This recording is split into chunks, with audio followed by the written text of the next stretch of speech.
Assalamualaikum warahmatullahi wabarakatuh.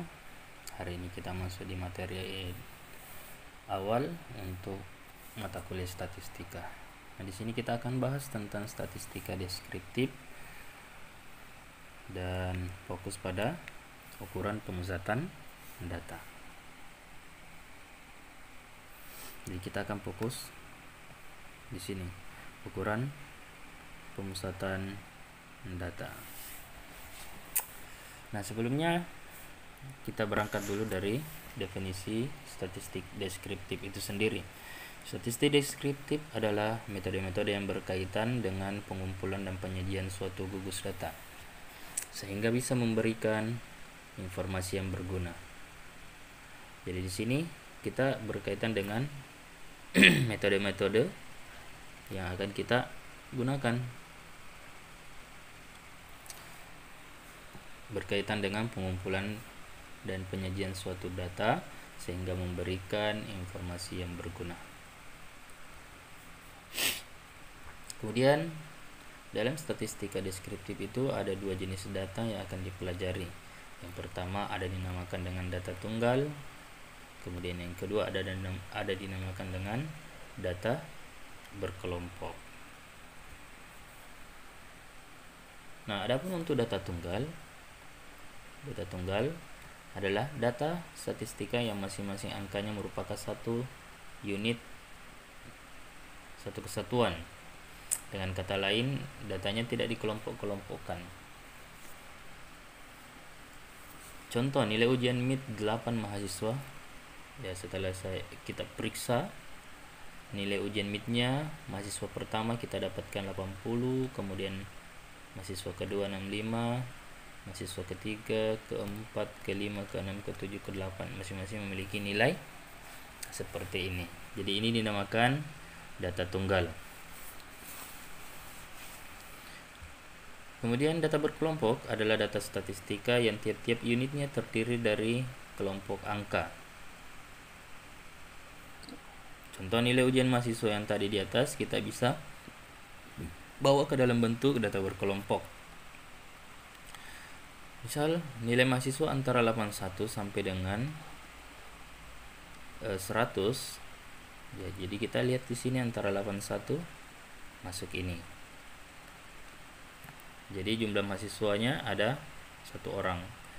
Kemudian antara 61 sampai dengan 80. 61 sampai dengan 80 1 masuk ini. 61 juga masuk ini. 2, 3, 45. Nah, makanya di sini ada 5 orang. Kemudian antara 41 sampai dengan 60 tidak ada. Kemudian 21 sampai dengan 40. Ini 21 sampai dengan 40 masuk ini. 2. 0 sampai 20 tidak ada. Nah, seperti ini. Ini dinamakan data berkelompok. Tentang pembuatan interval seperti ini kita akan pelajari di ke depan. Jadi tidak serta-merta kita akan buat begini saja. Antara 0 sampai 20, 21 sampai 40, ada syarat-syarat tertentu yang harus kita lalui sebelum membuat interval nilai seperti ini. Untuk lebih jelasnya kita akan pelajari lebih dalam lagi ke materi selanjutnya ya, transformasi antara data tunggal menjadi data berkelompok. Nah, dalam statistika deskriptif itu ada 5 yang akan kita pelajari. Yang pertama, hari ini kita akan belajar tentang ukuran pemusatan data.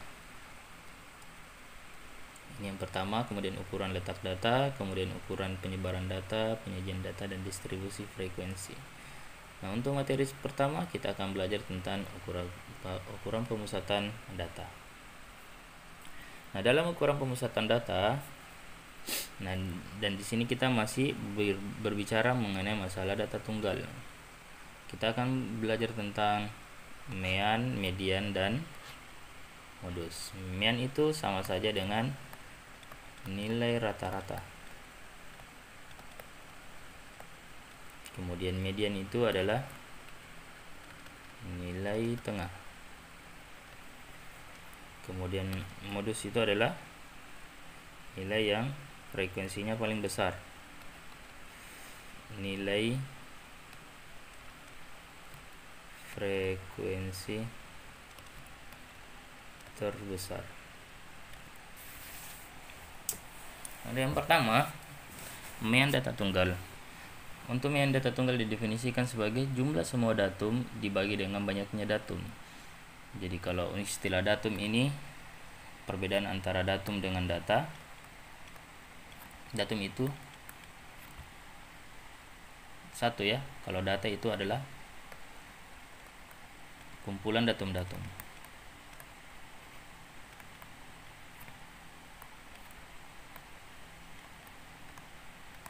Nah, ini ya perbedaan antara datum dengan data.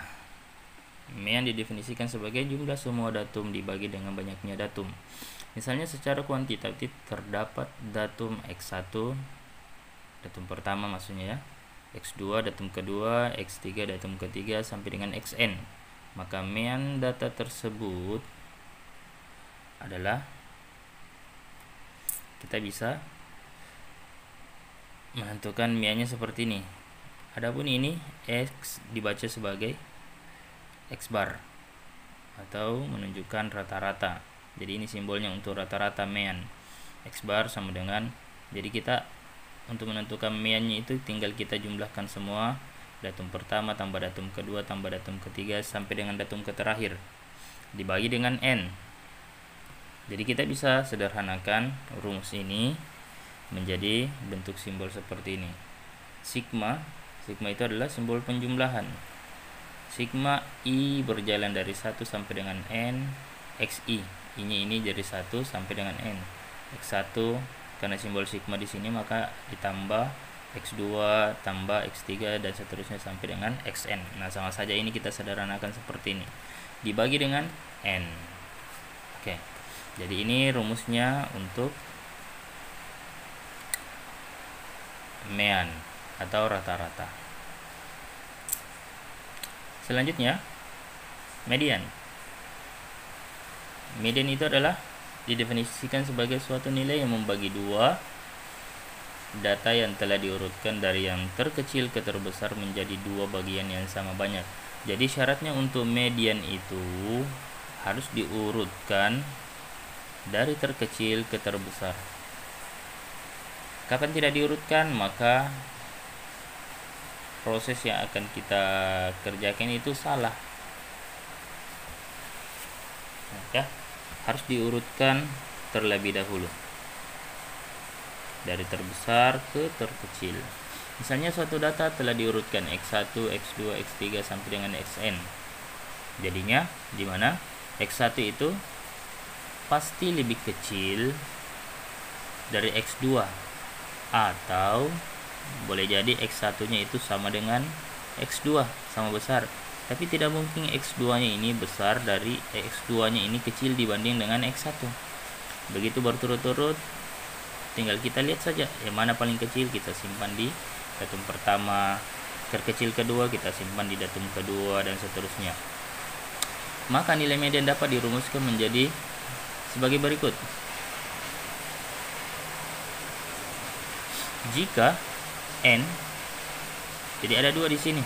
Jika ukuran datanya ganjil, nah kalau dia ganjil, maka mediannya datum ke n tambah 1/2. Ini ya, datum ke n tambah 1/2, sehingga dituliskan median seperti ini, sama dengan x n tambah 1/2. Jadi ini x nya ini menunjukkan datum kesekian ya.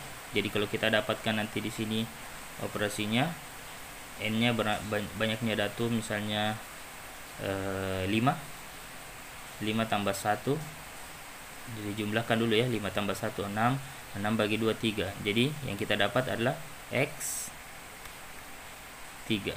Jadi X3 itu nilai datum di X3 itu berapa? Nah, tinggal kita pasangkan. Oh, sekian nilainya. Oh, tinggal kita lihat yang datum pertama, kedua, ketiga, berapa nilainya di X3, itulah nilai mediannya. Bukan mediannya sama dengan 3, tapi 3 itu menunjukkan posisi datum setelah diurutkan dari terkecil ke terbesar. Yang kedua, jika n ukuran datanya genap, maka mediannya, khusus untuk yang genap, maka mediannya adalah rata-rata dari datum ke n per 2 dan n per 2 plus 1. Jadi plus satunya itu bukan sejajar dengan n ya. Jadi kita operasikan dulu n per 2 nya. Berapa banyaknya datum? Kalau genap ya 10 misalnya, 10 bagi 2. Nah itu dulu ya, jangan 10 tambah 1. Nah salah itu. Tapi 10 per 2, 5 tambah 1 sama dengan 6. Nah seperti itu. Kalau 10 di sini, 10 bagi 2, 5. Antara 5 dan 6. Jadi setelah kita dapatkan, andaikan tadi di sini datumnya n sama dengan 10, jadinya mediannya sama dengan 1/2 buka kurung X 10. Ya kita substitusi di sini, 10 bagi 2 sama dengan 5 ditambah dengan n-nya 10 di sini, X 10 bagi 2, 5 tambah 1, 6. Jadi tinggal kita masukkan berapa datum ke-5, berapa datum ke-6. Setelah itu kita jumlahkan, kemudian kita kalikan dengan 1/2 atau dibagi dengan 2. Maka itulah nilai mediannya. Selanjutnya modus. Modus itu adalah datum yang nilainya paling sering muncul atau yang memiliki frekuensi paling besar. Data yang bermodus tunggal itu atau hanya memiliki satu modus dinamakan data unimodal. Kemudian data yang mempunyai 2 modus dinamakan bimodal. Data yang memiliki lebih dari 2 maka dinamakan dengan data multimodal atau data bermodus banyak. Jika semua nilai data mempunyai frekuensi sama besar, maka data tersebut dikatakan tidak mempunyai modus atau tidak memiliki modus. Contoh, untuk ini masih seputar data tunggal. Tentukan mean, median, dan modus dari data berikut. Poin A 54226, poin B 14 22 10 28 86 10. Nah, untuk menentukan mean, median, dan modus ini, terlebih dahulu kita urutkan datanya dari terkecil ke terbesar.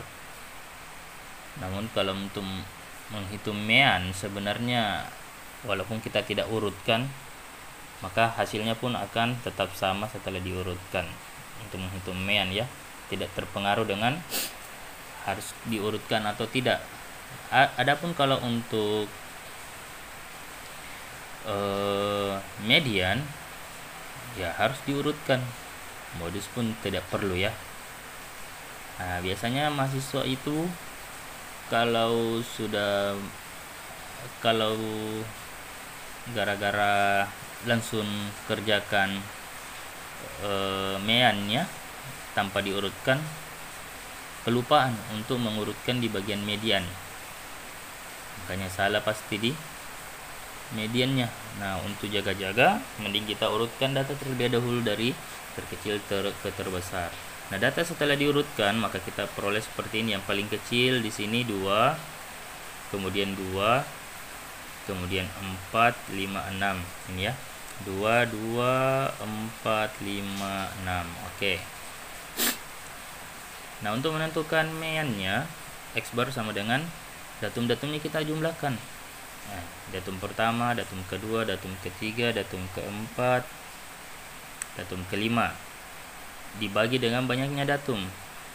Jadi n-nya di sini sama dengan 5. Jadi bagi N. Jadi kita tinggal substitusi. 2 tambah 2 tambah 4 tambah 5 tambah 6 dibagi dengan 5 sama dengan 19/5. Maka setelah kita bagi 19/5 maka kita dapat 3,8. Inilah rata-ratanya mean atau rata-rata yang selama ini kita selalu dengar ya.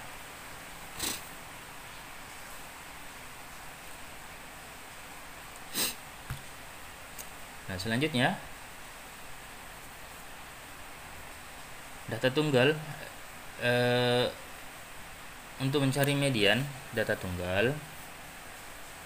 Nah, data yang setelah kita urutkan yang tadi seperti ini 22, 4, 5, 6. Ukuran data karena ini adalah N nya sama dengan 5 ganjil, maka kita pakai rumus ini khusus ganjil. Nah, kalau genap beda ya, jangan pakai ganjil.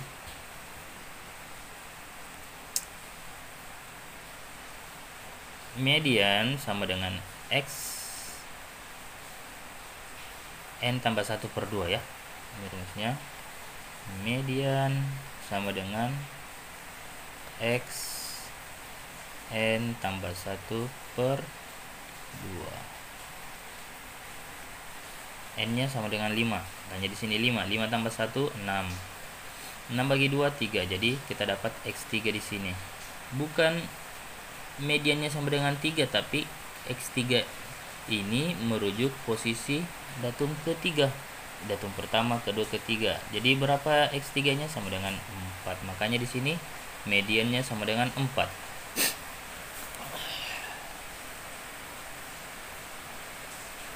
Kemudian modus angka atau datum 2 ini ya maksudnya merupakan modus sebab memiliki frekuensi terbesar, yaitu muncul sebanyak 2 kali, dan ini dinamakan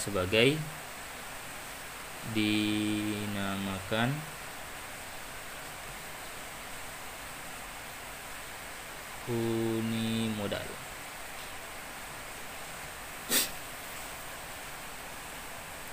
Nah, seperti ini untuk menentukan mean, median, dan modus pada ukuran pemusatan data. Bagian B, exercise, silakan dikerja sendiri ya. Nah, perhatikan untuk bagian B, kita kembali lagi untuk bagian B. Datumnya itu ada 1, 2, 3, 4, 5, 6, 7, 8. N nya sama dengan 8. Terlebih dahulu kita urutkan dulu ya, urutkan dari terkecil ke terbesar, baru kita cari mean-nya, kemudian median. Nah, perhatikan, kalau tadi mean untuk yang pertama N nya ganjil, maka kita pakai rumus yang pertama. Kalau N nya genap, maka kita pakai rumus kedua, yang ini. Karena dia genap, maka kita pakai rumus ini, 1/2 X N/2 ditambah X N/2 tambah 1. Oke.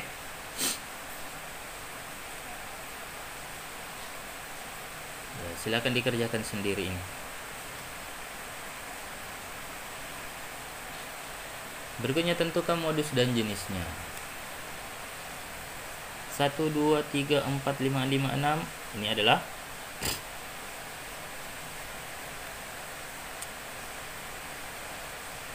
angka, modusnya adalah angka 5 ya. Angka 5 disebut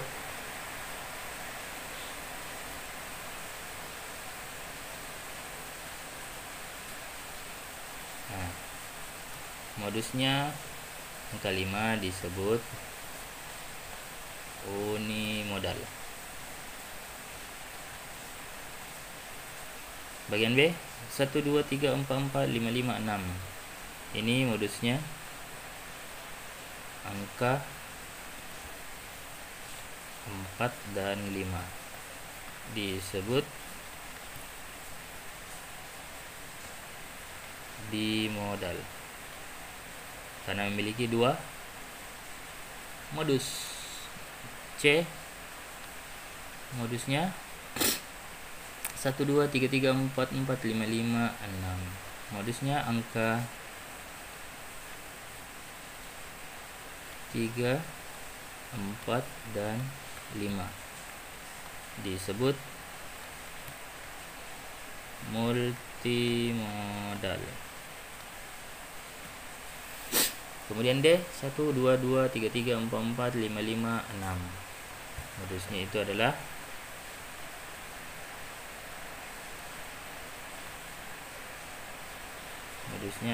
angka 2 3 4 5 2 3 4 5. Oke. Disebut multimodal ya.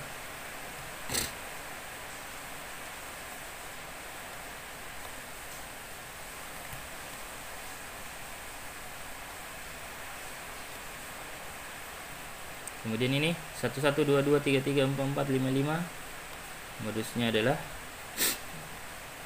angka 1 2 3 4 5 disebut multimodal. Kemudian 1 1 2 2 3 3 4 4 5 5 6 6. Modusnya adalah tidak ada. Kenapa tidak ada? Karena masing-masing memiliki frekuensi yang sama, tidak ada frekuensi yang menonjol dibanding ini ya. Dia memiliki frekuensi 2 masing-masing 2. 1 muncul 2 kali, 2 muncul 2 kali, 3 4 5 6 masing-masing muncul 2 kali. Maka ini dinamakan tidak memiliki modus. 1 1 2 2 3 3 4 4 5 5 6 6 tidak ada juga. Modusnya tidak ada. Oke. Itulah pembahasan ukuran pemusatan data pada kali ini. Cukup sampai di sini saja. Sekian dari saya. Assalamualaikum warahmatullahi wabarakatuh.